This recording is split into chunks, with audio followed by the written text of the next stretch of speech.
I'm Johan, your drawing genie. From my Vado, I will guide you step by step to refine your drawing skills. So grab your pencils and paper and drawing tools. Let's draw some magic together. Your drawing wish is my command.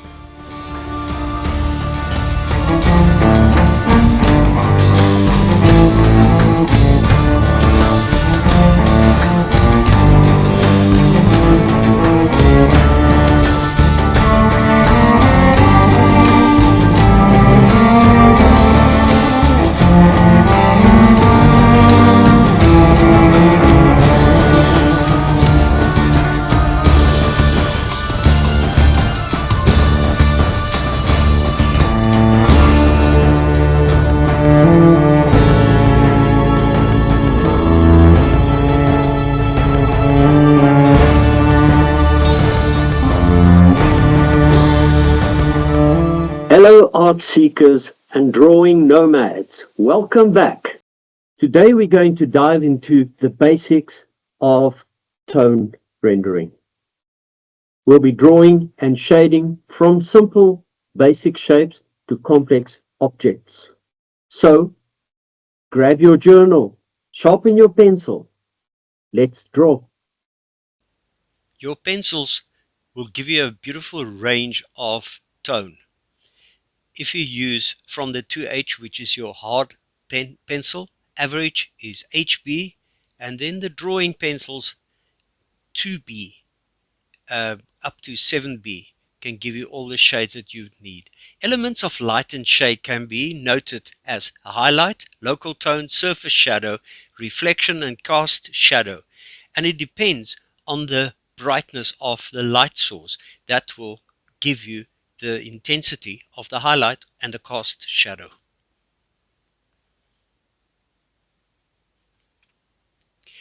Use all your pencils to render with from 2H to 6B, as you can see here. To draw, you start holding the pencil in that unique manner and use the forearm to rotate and give you that shape. Now, just plot in, firstly, just a main block of shade, like the moon, I'd say. The one side that does not get light. Light source is top left. Now, I just want to knock back the edges of the sphere. Leave the highlight area, don't work on it, so don't go into that. We don't want to apply tone and then use an eraser. Now take a look. It might seem rough at the moment, but it's about rendering lots of layers of graphite, one on top of the other. I use a flat tip on my pencil, rotate the paper even, just to get that. It's almost like rolling up line or wool, yarn. The edges will be darker, knock that back right up to the edge. That takes it back into the Z space. Now I want to fill up some of the tones. I can start plotting in the surface shadow. So you can clearly see the highlight, the local tone, which is the hue of the item. Now I soften it,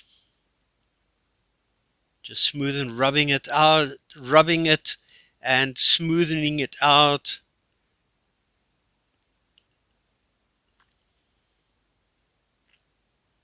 Bringing the tones together.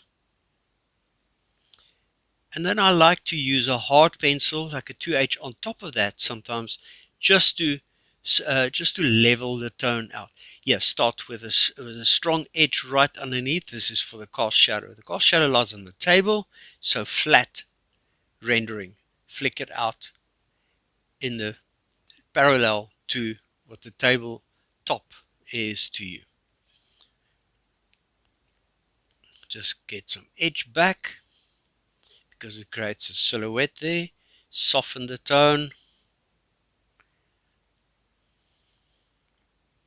And it seems that we are close to the sphere being done in a proper manner. Let's go to a cube.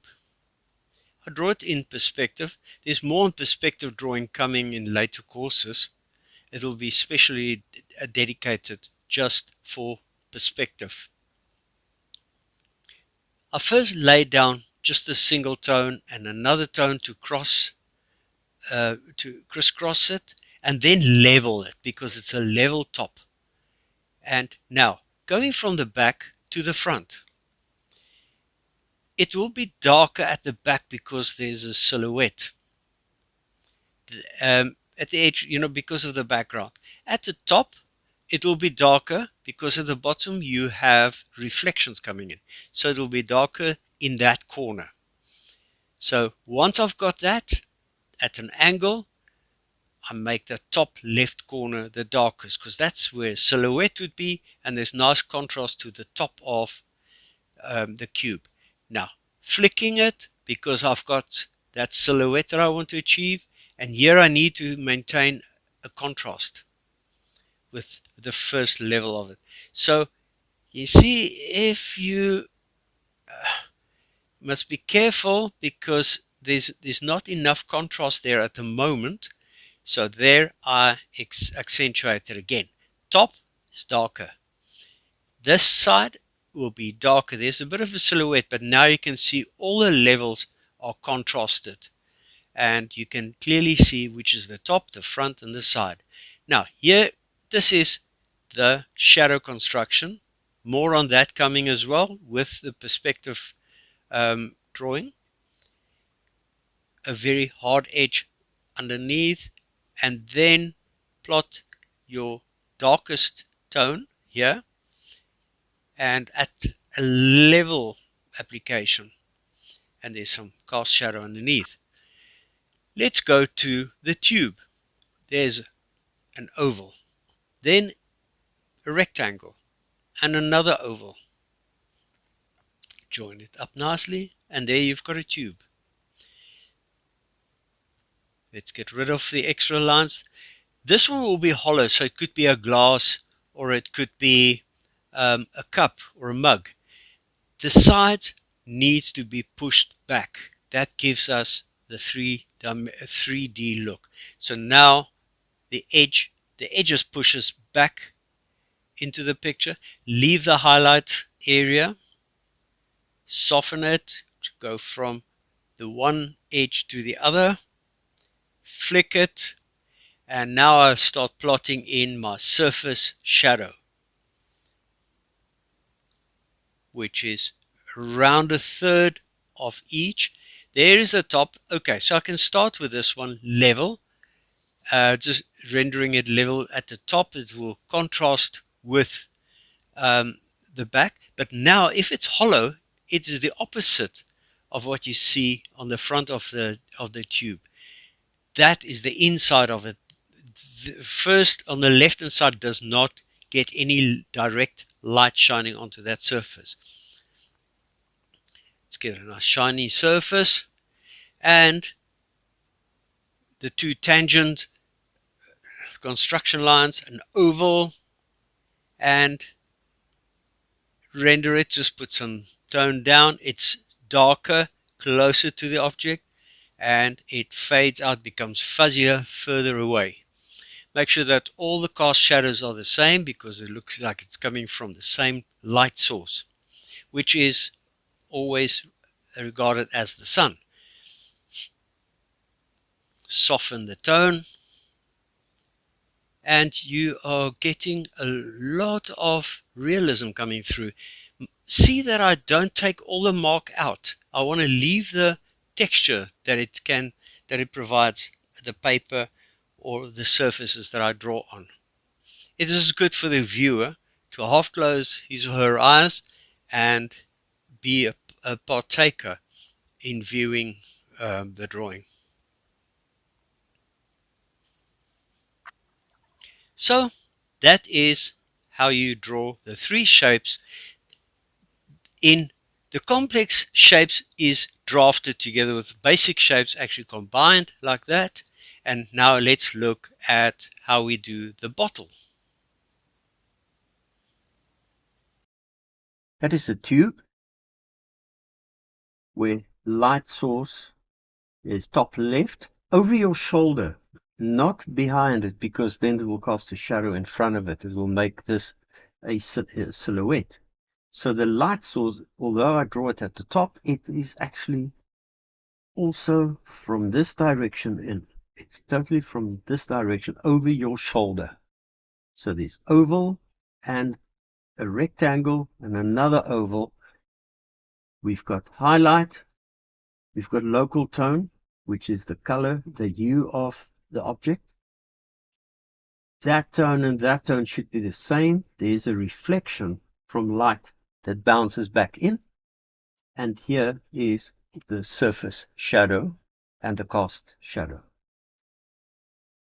We combine this with a sphere as well. So the sphere light source shining from there onto the shape and leaves a highlight, local tone, surface shadow, cast shadow, and a reflection. This is from light that bounces off the table, from surrounding objects as well. If there's anything nearby, it would reflect into the shadow and lighten up. I'll keep these nearby. So I'm going to take this. This could be a mug, but it can also be the cap of the wine bottle or the top of the wine bottle, which is that part now, as well as there, the body.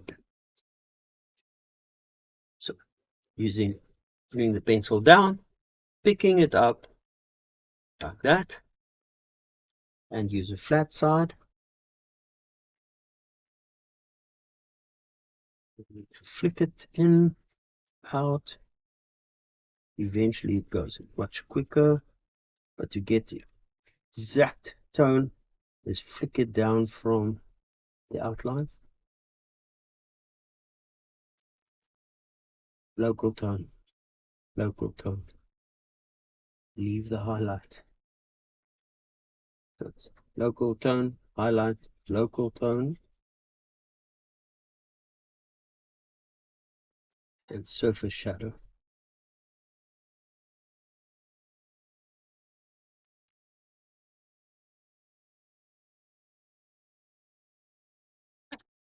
I have a few pencils, all 2B or 3B, but this is just a bit flatter the surface and easier to render this way, because if you do this a lot, it gives you a very sharp point after a while. Right, now I need a cast shadow. We need a surface shadow or a cast shadow, resemblance over there, because there's an undercut. The inside of the bottle there is in reverse. It will be darker on this side and lighter on the outside, because the light source gives you a highlight there and an inside gives you a highlight there.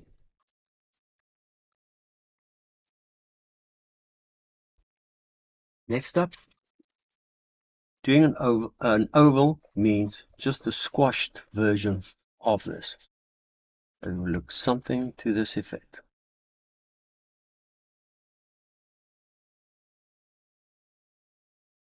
Will be a surface shadow. Just want to plot in the main tones. So which is a surface shadow, local tone, treat it as if it's round with a highlight in there, include the outlines into the tone. I need to come back to this later on, because there's a natural curve in a contour that goes from this tone into the next one. where we can clearly see now that should go there with a highlight over there, but it gets distorted. So here is almost like an over flatten as well with your highlight there, and I can maybe block in my surface shadow. Leave the reflection light on the outside, reflection in reflection shadows. There's a reflection going in there. And local tone. So my mind shifts between the shapes that we use, yet it doesn't become more. It is a tube, it's an oval, another semi-sphere, and then another tube. So I simplified in my mind as well, and keep it spatial. I just see the spaces and I don't think it too much. I don't reason with it. Got those few shapes. I've learned to draw on those three shapes so well that I can just repeat that. I always say, pardon the slow speaking when I'm drawing. The talking becomes hard. So here, flick it up, longer movement, because you don't want any marks that you have to cover up later on. So do it from the bottom up and the top down using the flat side of the pencil. Bring the tone down. That dark shadow, that surface shadow becoming a surface shadow there, is actually extended now as a surface shadow here. And flick it. That means it's got soft edges at the end. And you can flick it up. And where they join, where they meet, they join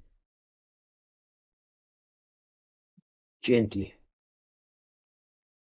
So it's all about layering. So once you've got some tone down, you can soften it.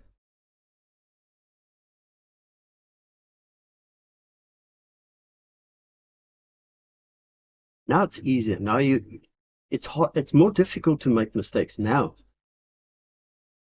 because you've got a layer of graphite underneath. Got that. Just want to include that into that line into the tone.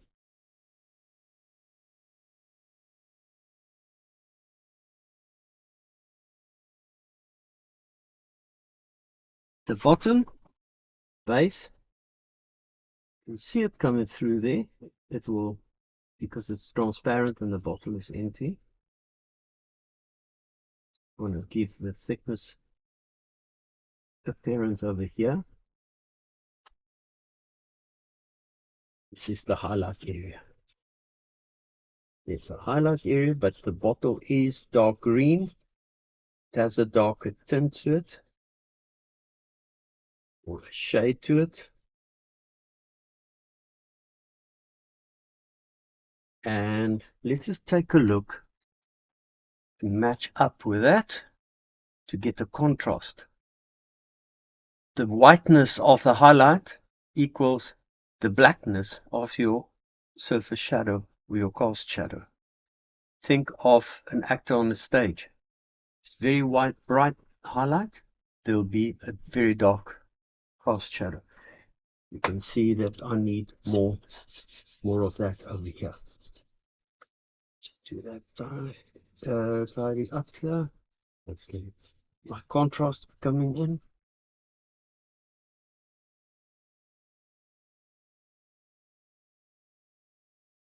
So I feel for the purposes of this video, I've reached a type of a conclusion here. I can do much more too, depending on the purpose of this. If this is a high-end illustration, then I would soften the graphite marks that appear, or if it's just a drawing, then I would leave the marks because it's more appealing. One thing about the background, if it's light in the background, it will create a silhouette like over there. So this shadow, I just want to go up a little bit more, depending on what's behind it. Next would be cast shadow. The cast shadow, the light source was from over there, shining down below me onto the ground. Between those 2 points, it will create a triangle. So it will come from the point below me, tangent to that end of the oval would be the other line. From the top, this shoulder meets there, that shoulder meets there.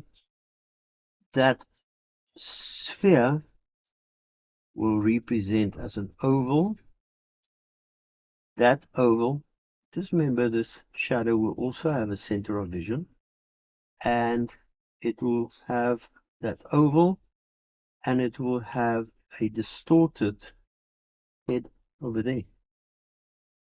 Then I'm going to start just knocking this back straight onto the edge. Right next to it, the cast shadow is the darkest area. Now, softer on the edges, be careful. So I just laid that in there, but I release my pencil. And tighter here, more focused hard edge, and softer edge on the outside as it reaches the further point. So the best is to render this flat, because it is a table or a flat surface that it rests upon. And there, softer edges,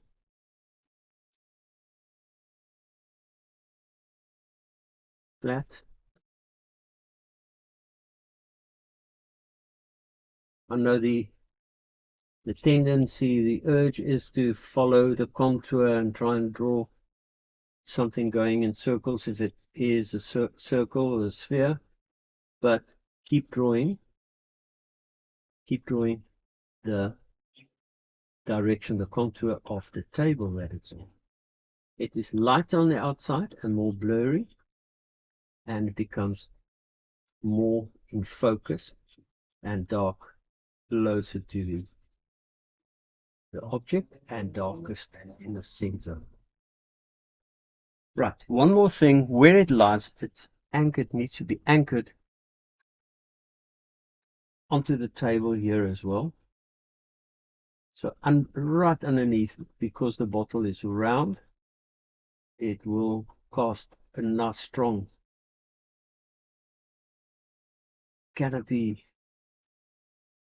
overhang shadow, undercut, such as that. There. And that's how we do the bottle. Complex shapes is a conglomeration of smaller shapes being put together, amalgamated together, and blended together, as you can see in this graphic. Let me remind you of the basic figure. The way we did on the left hand side, the skeleton of the figure, and let's render that. For starters, we draw 8 even circles like this, one on top of the other. Number it just for starters. We block the head because it's our measuring stick. Most adult figures are about 7.5 to 8 head units tall. We use the head to check everything else. So you do the same circle and repeat that Now you've got the basic height. Trim the sides of the head and the top and add the chin. That's the shape of the head. That's where the eyes would go. The shoulder line. Little triangles. Now the width of it is basically a head width minus a third. We do the chest line, the torso.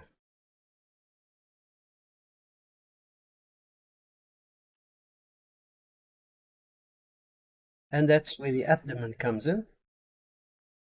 This is a pivotal point. That is the bikini line, the groin.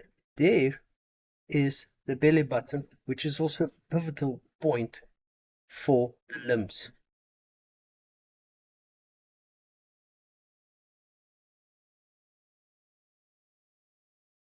Note that rib cage and pelvis is simplified volumes.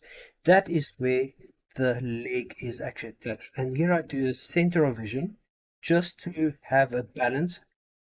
The foot would actually be underneath the head because it's going to rest onto the one leg and the other leg will be slightly forward and the foot to the side. So all the weight is distributed on the leg on our left that we can see. There's a pivotal point. The elbow fits into the side of the figure. There's the elbow, there's the wrist, and we draw a basic hand.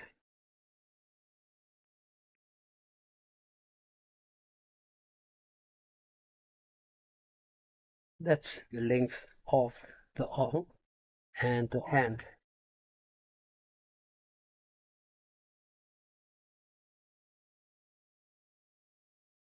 Checking it. Yes. Just have a quick look how I plot it if it's at an angle and perspective. It's a shoulder line. There's the rib cage, the torso. It's in perspective. You can see the side.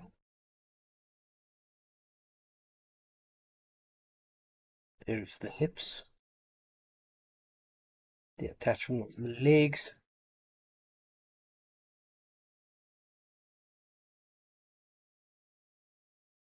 Feet.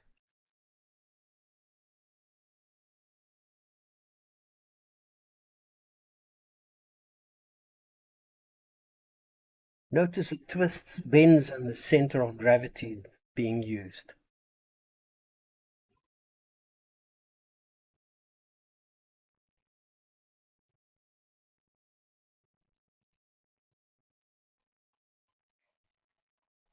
Well, here we've got the skeleton.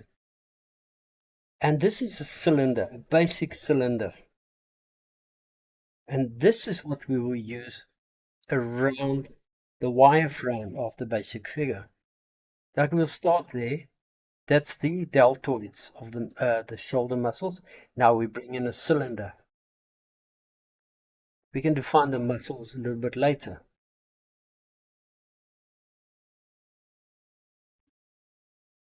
Forearm. Forearm is slightly bigger there, and by the wrist, it's narrower. Bigger and narrower. It's useful here by the knees. That's much thicker there. The upper leg, and there as well. So we do the tube, and now the lower leg straight, but then you add the calf muscles.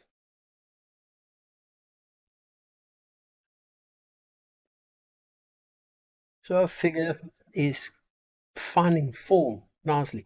There you find trapezius under the arms, and that's the head just defined there.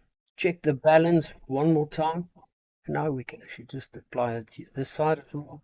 See where is the weight. Draw a small plump line that tells you whether the pose stands, sits, or falls. Limbs are drawn as cylinders, simple joints is made of spheres, like the elbows and then the ankles and the like.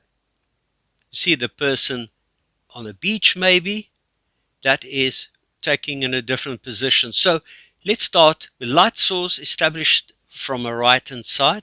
Then I start knocking back the sides like I did with the basic shape. I knock back the sides and the opposite side of the light source and giving a surface shadow rendering. So firstly, just out the opposite side, and this is a tube, remember, and I knock that back. That would be for a pole or a tree or a mug, anything like that, or the limbs of the arm. So there, the opposite side of a light source is actually knocked back with a tone. So, and there, if you look at the deltoids and the muscles, it's not a flat surface. It sometimes is it a cube, or it could be a tube, or it could be a sphere. And then I just change and flick between the different tones and apply whatever I see. The kneecaps would be a sphere. The limbs would be a tube. The muscle bundling would be a sphere. And blend it in a little bit. It's actually beginning to take some identity and some shape, and you can see that it represents the figure and light and source, what it's given from, depending on the light source. Want to put some more detail down. Underhangs, canopies, undercuts, that actually get a cast shadow. There's a cast shadow under the nose. There's a cast shadow there, and there's areas, basically when one part of the body casts a shadow onto the other part. Just take note of that. There's the deltoid, the forearm, we've got the biceps, the triceps, we've got the leg muscles now being defined, and we've got the shin and the calf muscles. Calf muscles is a sphere, and I just keep on working it overall, not just one area, overall, just to make sure that I've got a decent distribution of tone. As you can see around here, it's beginning to show more realistically.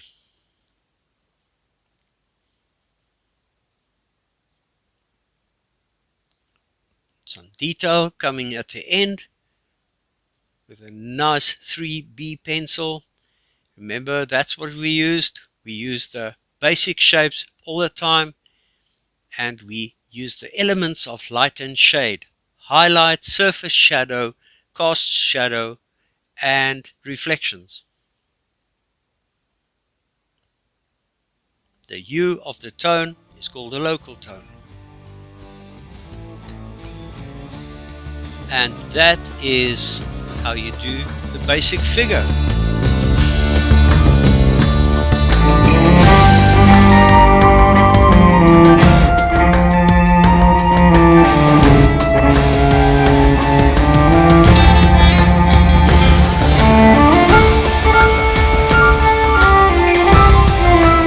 So we covered everything now in terms of line and tone.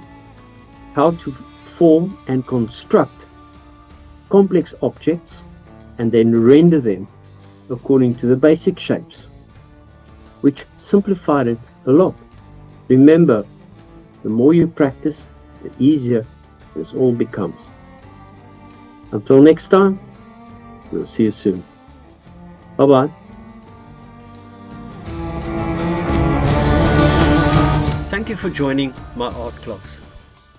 If you find it helpful, please like and subscribe for the following videos. Remember, I'm your genie, and your wish is my command.